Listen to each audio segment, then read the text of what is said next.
আমরা তাদের শাস্তি চাই।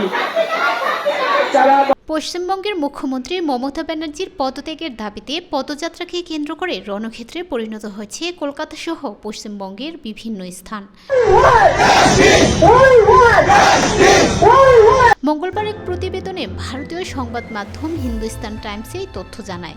প্রতিবেদনে বলা হয়, নবান্ন অভিযান এর নামে মুখ্যমন্ত্রী কার্যালয়ে ঘেরাওয়ের এই কর্মসূচির ডাক দেয় বিজেপি।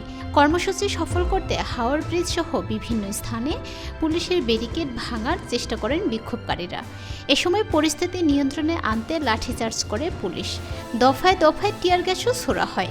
আটক করা হয়েছে বেশ কয়েকজনকে।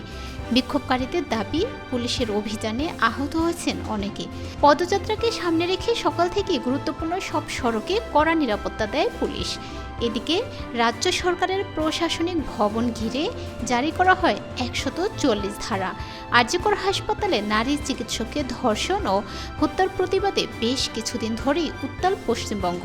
রাজ্যের বিরোধী দলগুলোর অভিযোগ, নারীদের নিরাপত্তা দিতে ব্যর্থ হয়েছেন মমতার প্রশাসন। এর পাশাপাশি প্রশাসনের বিরুদ্ধে গাফিলতির অভিযোগও আনা হয়েছে।